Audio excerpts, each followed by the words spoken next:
Sampai sini pesan kita, silakan kalau ada yang mau bertanya dan tentu sesuai dengan tema. Masya Allah, la hawla wa la quwwata illa billah. Saking banyaknya masalah dan orang yang bermasalah konsultasi sama dokter kejiwaan. Baiklah, jangan tersinggung ya, saya cuma bercanda tadi. 2 bulan kenal suami saya, disuruh menikah sama orang tua karena almarhum orang tua sangat mengerti agama. Saya sudah menikah 11 tahun. Dari awal menikah sampai sekarang saya selalu dianiaya lahir batin. KDRT, penghinaan, tidak ada nafkah batin dalam setahun kalau tidak diminta. Selalu selingkuh, berbohong, tidak berbuat. Apa ini? Soal apa ya? Tidak, mungkin terbuka soal keuangan ya. Misal gaji 40 juta tapi cuma bilang 10 juta. Sampai dia kongsi bangun usaha sama adiknya sampai 5 tahun sudah berjalan, saya tidak tahu sama sekali apakah dibagi hasilnya. Terakhir awal Januari kemarin suami menganiaya saya lagi hingga badan biru semua. Dan saya lapor polisi karena saya sangat sakit hati sekali. Bersambung. Baik. Tapi akhirnya saya lihat anak, apa ini? Akhirnya saya lihat anak lagi dan cabut lagi LP yang udah 3 kali ini karena kasihan sama anak, tapi dia juga nggak berubah. Terakhir apa ini? Dia mengatakan dengan lisan yang tegas, gue ceraikan lu sekarang juga. Saya bilang ya apa-apa kalau memang cerai, asal urusin cerainya sampai selesai dan beri hak-hak saya atau aku dan anak-anak sesuai dengan hukum agama. Tapi sampai sekarang dia tidak mengurus surat cerainya dan saya masih di rumah juga. Apa ini? Panjang sekali, Masya Allah. Walaupun dia sering mengusir saya keluar dari rumah, setiap dia marah hanya karena masalah sepele. Apa yang saya harus lakukan, Ustaz? Sama sekali apa ini? Merasa tidak pernah mendapatkan kasih sayang suami. Pertama sekali tentu kalau posisi saya sedang ditanya, saya akan jawab sesuai dengan pertanyaan. Ibu kalau ada di sini yang direkayasa, berdosa, jangan tunggangi fatwa. Itu dulu yang pertama. Yang kedua, setiap orang yang sedang ditanya hukum agama dan dia tahu, maka Rasulullah SAW sudah pesankan, kalau datang kepadamu seseorang yang matanya satu kecabut, jangan kamu terima sampai kamu sudah lihat rivalnya, lawannya. Mungkin dua-dua matanya sudah tercabut ya. Jadi saya tidak tahu suaminya ibu ini, saya tidak tahu tentunya ibu yang berkeluh kesah. Kalau betul semua apa yang dibahasakan ini, maka tentu suami berdosa besar. Tidak memenuhi biologis, sering berdusta, dan segala macam hal yang dibahasakan tadi ini luar biasa. Dan bertahannya ibu dalam rumah tangga adalah ibadah. Ibu sekarang sedang panen pahala dalam masalah ini. Tapi perlu diberikan masukan-masukan, ya, perlu didoakan. Ya. Dan kalau memang betul kondisi seperti ini dan sudah berjalan bertahun-tahun tidak mau berubah, maka saran saya puncaknya, syaratnya ya, memang sudah berusaha, sudah ikhtiar, sudah nasihatin, sudah doakan, masih saja istikharahkan kepada Allah. Sholat 2 rakaat, minta petunjuk sama Allah. Saran saya baca buku doa yang ada doa istikharahnya. Setelah salam, kalau tidak hafal boleh pegang bukunya, baca. Di antaranya kan, ya Allah kalau seandainya perkara rumah tangga ini baik buat diriku, agamaku, ya kehidupan akhiratku dan kehidupan duniaku dan kehidupan akhiratku, maka berkahilah, mudahkanlah, gitu kan, dan catatkan sebagai takdirku. Dan kalau seandainya perkara mempertahankan rumah tangga ini buruk buatku, agamaku, urusan duniaku dan urusan akhiratku, maka pisahkanlah, ya. Pisahkanlah dan tunjukkanlah kebaikan dimanapun itu teradakan atau terarahkan. Saran saya seperti itu. Allah alam. Jadi ibu istikharah kepada Allah SWT kalau betul-betul sudah ikhtiar ya, istikharah kepada Allah, minta kepada Allah petunjuk. Kalau memang Allah mudahkan dia akhirnya ajukan perceraian, berarti itu yang terbaik. Kalau misalnya dia tidak ajukan perceraian, ibu juga di rumah masih tetap ada nafkah ya, masih ada rumah, anak-anak masih bisa diselamatkan dari sisi agama, mungkin memang Allah malah ingin tinggikan derajat ibu dengan cobaan ini. Ya. Tapi kesimpulan dari semua yang pernah ditanyakan ini teman-teman sekalian, memang wasiat agama penting, luar biasa itu. Agama menyuruh kita menikah dengan orang yang beragama. Beragama ini penting. Laki-laki diwasiatkan begitu, perempuan diwasiatkan begitu. Sudah sering saya bilang, hadis Nabi SAW, tungkahul mar'atu li arba'ah. Wanita umumnya dinikahi laki-laki karena 4 hal. Limaliha karena kekayaannya, lihasabiha karena keturunannya, lijamaliha karena kecantikannya, walidiniha dan karena agamanya. Fadfar bidzatid din taribat yadak. Pilih wanita yang beragama, hidupmu akan tentram. Itu bagi laki-laki. Bagi perempuan juga begitu. Rasulullah SAW bersabda, idza ja'akum man tardawna dinahu wa khuluquhu fazawwiju, illam taf'alu takun fitnatun fil ardi wa fasadun kabir. Takun fitnatun fil ardi wa fasadun kabir. Kalau hai wanita dan hai wali wanita, ayahnya, kalau telah datang kepada kalian laki-laki yang kalian ridhoi agamanya, beragama, sholat 5 waktu, faham agama, ya, dan akhlaknya, karena akhlaknya akan terbentuk perilakunya, santun tutur katanya, maka terima lamarannya, kalau tidak akan terjadi kerusakan di muka bumi, fitnah dan kerusakan. Kata ulama, terjadinya perceraian dan kekerasan di rumah tangga. Cuma qadarullah masya'afal, ini sudah terjadi. Bagi yang belum terjadi, belum menikah, maka pilih baik-baik. Sampai kata Nabi SAW, wala amatun sauda'un kharma dhatud din khair. Wanita yang beragama walaupun budak berkulit hitam kharma, nggak ada pemisah hidungnya, lubang hidungnya satu, tetap beragama, itu lebih baik. Jadi saran saya tadi, Allah alam begitu, nasihatin, luruskan, kalau enggak istikharakan, ikuti hasilnya setelah itu. 2 tahun yang lalu saya mengucapkan kata cerai dan langsung disetujui oleh suami. Setelah itu saya langsung pergi, dan memang sejak anak saya lahir sampai 5 tahun kami tidak serumah. Dan sekarang anak kami 7 tahun. Kami dipisahkan keluarga karena sering bertengkar. Anak dan suami di rumah mertua, dan saya tinggal sendiri, namun masih diberi nafkah lahir dan batin. Namun setelah lebih dari 3 bulan, di saat sedang berhubungan biologis, dia tidak berkata ingin rujuk, namun hanya karena kangen, karena takut pada keluarga yang tidak boleh kami bersama kembali. Apakah status kami sekarang, Pak Ustaz? Apakah masih sah pernikahan kami atau tidak? Saya mohon solusi yang terbaik menurut agama dari Pak Ustaz.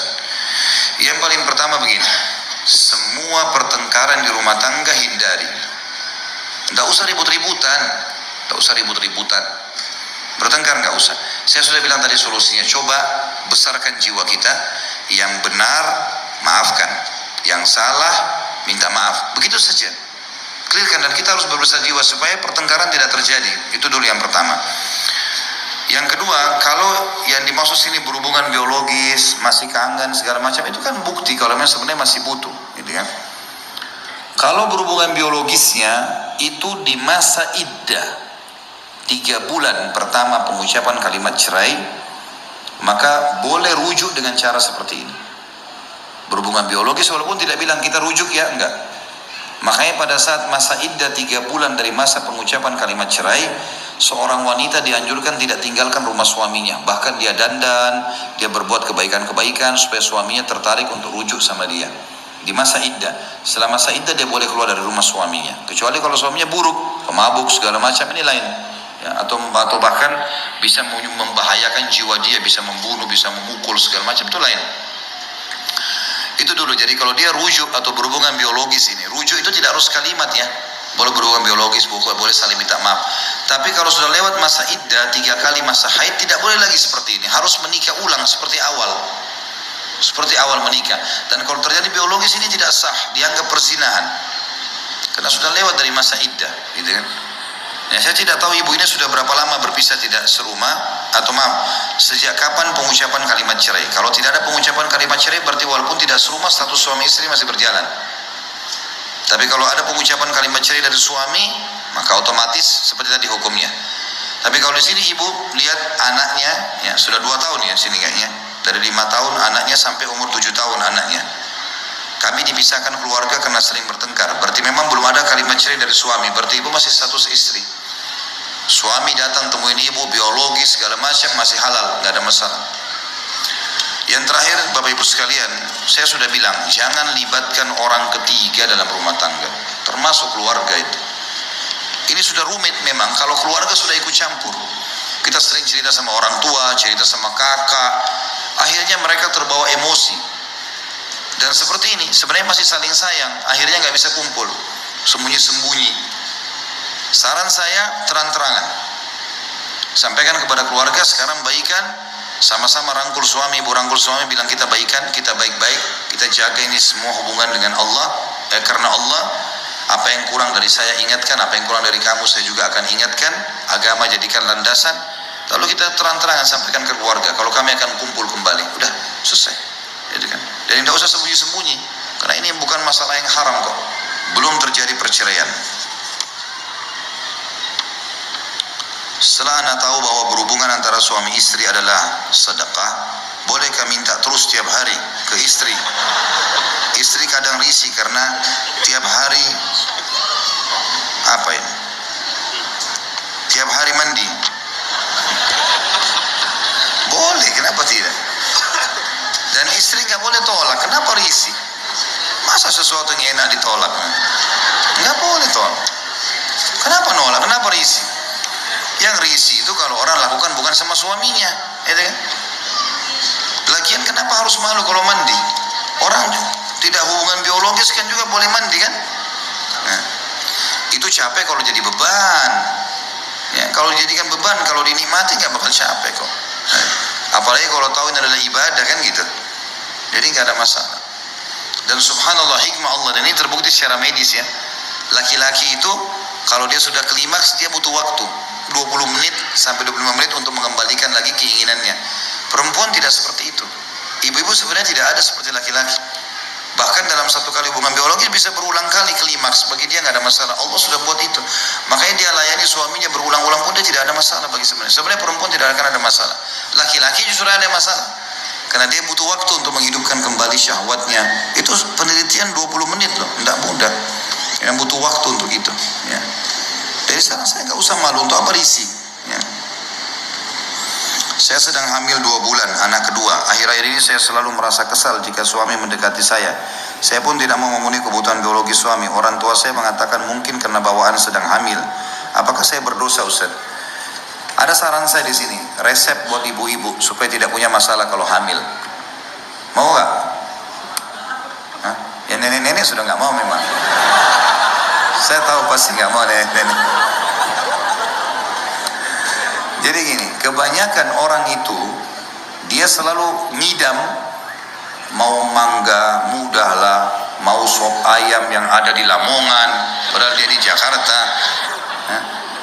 mau bubur Manado yang di Manado. Wah, ini tidak mau lihat suami, nggak mau lihat cahaya. Tahu apa sebabnya ini? Ini sugesti diri. Jadi kadang-kadang waktu ibu masih gadis, ini saya bahasakan ke istri saya. Ini kadang-kadang waktu masih gadis, mungkin ibu kita sama teman-temannya lagi ngobrol. Saya kalau ngidam, tidak mau lihat suami saya. Kita nggak sadar sedang rekam itu sebenarnya. Saya nggak mau lihat cahaya. Saya pengen mangga ini, saya pengen begini. Akhirnya terekam itu, dan itu akhirnya pada saat hamil tanpa disadari jadi masalah. Jadi masalah, gitu kan? Jadi ini semestinya bisa diobati secara kejiwaan. Walaupun kalau sudah muncul memang pengen sekali, gak ada masalah. Boleh kita bahasakan ke suami. Ya, dan ini harus dibahasakan baik-baik. Terutama kalau sensitif seperti masalah biologis sensitif memang. Karena suami kadang-kadang tidak bisa mengerti masalah itu. Bukan karena dia ya, karena kejiwaannya memang gak bisa. Dia gak bisa membendung itu. Masuk kepada pikiran, masuk kepada perasaan, masuk ke segala macam emosional gitu kan. Saran saya yang pertama, ibu tentunya konsultasikan kepada teman-teman medis. Mungkin ada obat-obat yang bisa dikonsumsi, anti mual atau apalah yang bisa membuat kita akhirnya hilang dari perasaan-perasaan ini. Yang lain adalah yang kedua, saran saya tadi, sugesti. Coba sekarang bilang dalam diri ibu sendiri, saya nggak masalah. Saya kalau ada makanan saya makan nggak masalah. saya suka dekat dengan suami saya. Jadi harus bahasanya seperti itu. Sehingga dalam jiwa kita, di mindset kita yang sudah terekam tidak benar ini, dulu bisa tergantikan dengan yang baik gitu ya. Ini poin ya, yang mungkin Allah alam yang saya bisa kasih masukan. Kalau misal pun ibu datang perasaan, dan banyak istiadah kepada Allah ya, karena tidak melayani suami ini dari syaitan biasanya. Kalau misalnya sudah konsul sama medis tadi poin pertama, ternyata memang ada hormon tertentu yang ibu miliki, mungkin tidak umumnya pada wanita, dan itu memang membuat perasaan tidak mau berhubungan biologis. Tentu pada saat konsul sama dokter, ajak suami.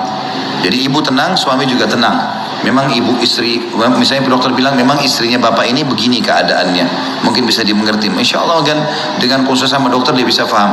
Atau mungkin ibu yang dibahasakan, indah bu, ini cuma sugesti ibu, nggak apa-apa, ibu biologis nggak apa-apa. Kita tahu wanita hamil nggak ada masalah dengan biologis. Itu cuma keyakinan orang Yahudi ya. Makanya pernah di zaman Nabi SAW terjadi orang-orang Yahudi menyebarkan berita kalau wanita hamil tidak boleh digauli, dan kalau digauli anaknya bisa juling. Begitu keyakinan orang Yahudi di Madinah. Maka sampai ke telinga Nabi SAW, maka Nabi SAW mengatakan itu tidak benar, dan boleh wanita hamil itu digauli, tidak ada masalah, tidak akan berpengaruh sama sekali. Oh nanti keguguran, enggak akan keguguran. Kuasa Allah SWT itu ya, tidak ada hubungannya sama sekali. Bagaimana bila seorang suami yang menggunakan uang kartu kredit atau KTK, tapi saya tidak pernah memakai uang itu, dan saya disuruh bayar utang-utang dia. Setelah saya bayar, dia menambah lagi utang ribanya. Akhirnya saya memutuskan untuk berpisah. Suami minta dibayar kalau dia harus berpisah, saya harus bayar dia 1/4 miliar. Saya bayarkan apa yang dia minta. Bagaimana dengan sikap saya? Saya selalu minta maaf, tapi dia tidak mau memaafkan. Saya ikhlas merawat ketiga anak saya karena beliau tidak menafkahi anak-anak.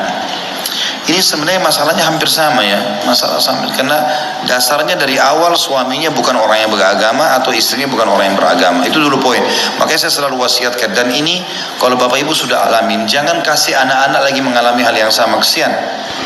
Jadi mereka harus dapat pasangan yang beragama. Ciri-cirinya itu ibu-ibu kalau mau cari anak mantu yang baik, kalau azan lihat di masjid tuh yang di saf-saf pertama itu. Itu orang-orang yang baik tuh. Azan memenuhi haknya Allah. Dia selalu di situ baca Al-Quran ya. Orang-orang yang agamis, ketahuan didengar oleh tetangga-tangganya orang ini baik, itu yang kita jadikan anak mantu.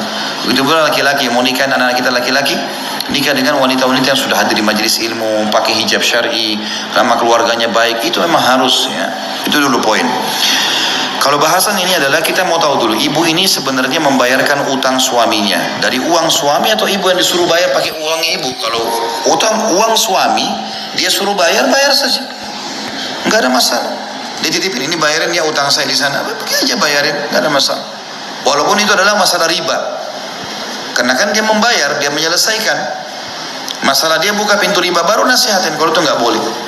Ya, tidak boleh, sampaikan, kirimkan kepada dia ceramah-ceramah tentang masalah riba, kumpulkan artikel-artikel yang jelas, letakkan di meja kerjanya, biar dia ini ya, maaf ya saya bukan menyinggung, tapi coba baca, siapa tahu bisa menambah wacana. Saya bukan menggurui ya, insya Allah kalau santun suami bisa terima kok.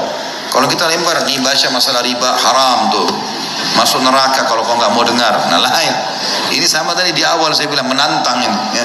Suaminya pasti spontan nolak. Tapi kalau taruh santun di atas meja kerjanya ini ya, saya dapat artikel, siapa tahu berguna. Ini masalah riba loh. Saya khawatir saja jangan sampai kita sekeluarga ada masalah. Saya nggak guruin ya, mau dibaca alhamdulillah, nggak dibaca juga nggak masalah. Contoh, kalian dimaksud sini ibu disuruh baca bayar pakai uangnya ibu punya hak untuk tidak bayar. Jangan mau dipaksa, nggak apa-apa. Saya punya utang sekian, kamu harus bayar pakai uangmu. Oh nggak ada urusannya, gimana cara? Kecuali memang uang dititip. Ibu nggak punya kewajiban untuk itu, dan ibu tidak usah kerjakan yang bukan kewajiban. Biar dia mau marah, terserah dia mau marah, nggak ada masalah. Kan bukan kewajiban saya, yang utang kan kamu. Baik, kamu kan juga makan? Enggak, saya nggak makan. Kan tadi dikatakan saya nggak makan kan? Saya nggak ambil hari itu. Kalaupun misalnya dia berutang sama orang, kemudian utang itu dipakai beliin rumah, pakai beliin segala, memang kewajiban dia, bukan kewajiban ibu. Dia kan harus siapin nafkah. Ibu nggak harus bayar. Dan ini unik juga ini. Pada saat mau cerai, suaminya minta dibayar 1/4 miliar. Ini suami bagaimana model pikirannya? Saya bingung gitu ya. Semoga Allah kasih hidayah. Saya nggak boleh sama sekali. Malu laki-laki minta uang sama istri itu. Mana wibawanya? Nggak boleh sama sekali teman-teman sekalian. Jangan pernah ucapin pada istri, berikan saya uang. Aib besar itu. Nggak boleh, kita yang disuruh nafkahi mereka. Dan tidak ada laki-laki yang dibiayai sama istrinya kecuali akan terhina depan istrinya. Itu nggak bisa. Biar istri kita orang kaya, kita mampu, kita cuma pas-pasan, tetap maaf ya, nafkah dari saya, makan hasil keringat saya, punya harga diri. Kalau istri yang mengatakan, baiklah, tapi mungkin saya beli makanan juga, silakan beli, tapi nafkah dari saya cuma mampu beli nasi uduk 1 bungkus, makan, itu nafkah saya, tidak apa-apa. Jadi punya harga diri. Istrinya juga segan sama dia kan. Kalau ini seperti ini bahaya sekali, ngancam-ngancam segala macam ini, Allahu alam. Dan ini saran saya adalah sama tadi ya, poin yang pertama, kalau itu uang dari suami, bayarkan utangnya. Kalau itu uang ibu disuruh bayar utang dia, jangan bayar, itu hak ibu. Itu yang pertama. Yang kedua, kalau kasus sudah seperti ini, apalagi sudah bicara masalah pisah, maka selalu saya katakan istikharah lah. Sholat 2 rakaat, minta petunjuk kepada Allah Subhanahu wa Ta'ala agar Allah berikan jawaban, ini dipertahankan atau tidak. Kalau yang lain sudah nggak ada lagi jawabannya. Banyak sekali, Masya Allah ini.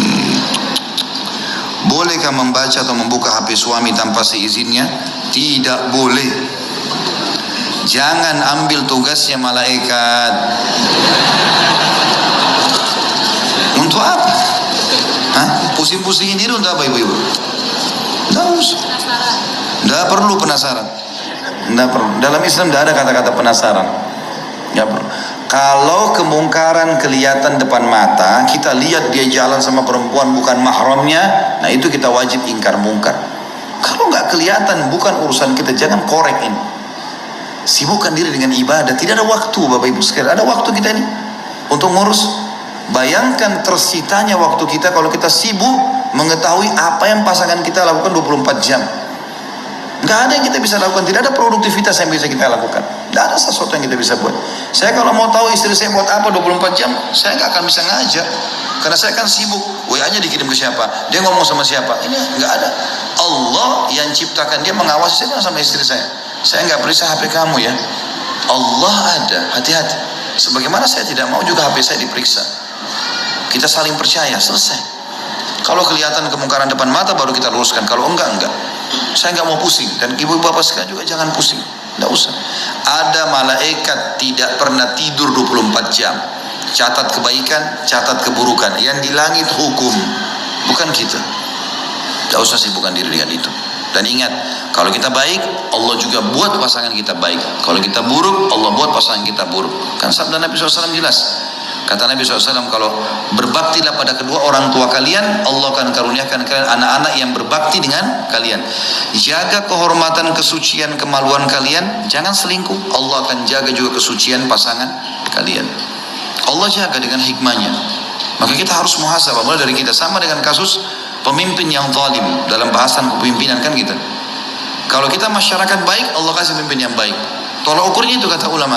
Kalau pemimpinnya buruk, berarti ada masalah dengan kita sebagai masyarakatnya.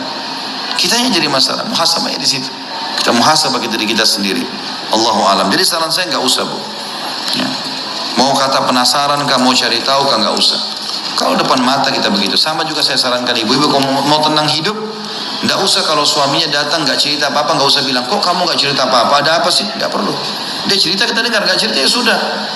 Banyak kegiatan yang lain kan.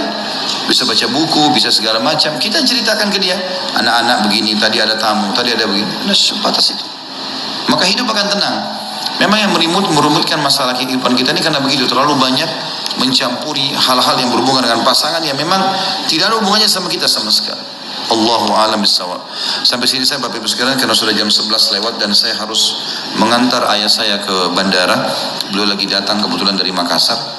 Dan sebelum saya tutup juga, tentu saya harap teman-teman jangan terlalu mudah menyebarkan informasi kalau belum memastikan ya. Kemarin saya ditanya sama teman-teman tim, Ustadz memang ibunya Ustadz meninggal gitu ya. Ada banyak tersebar di WA, ibunya Ustadz Khalid Basalamah meninggal. Ibu saya meninggal tahun 1979. Saya masih 4 tahun. Sudah lama meninggal. Saya bilang sama teman-teman tim, kok ibu saya sudah meninggal lama baru sekarang mau ditahu ya. Ayah saya alhamdulillah menikah lagi, ada pasangan beliau dan ibu saya anggap ibu saya, dan ada beliau di Jakarta dan akan berangkat hari ini ke Makassar. Jadi nggak ada, tapi sudah diekspos di mana-mana. Ini harus hati-hati terima berita seperti ini, gitu kan? Sama juga informasi, saya akan menemani ayah saya ke bandara, bukan saya yang ke Makassar ini. Ya. Tadi sudah ada berita begitu, katanya mau ke Makassar gitu. Padahal sebenarnya tidak. Allahu a'lam. Jadi kita harus lebih hati-hati, apalagi sebarin berita sebelum tabayun, tidak boleh.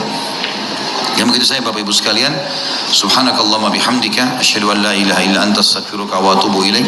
Wassalamualaikum warahmatullahi wabarakatuh.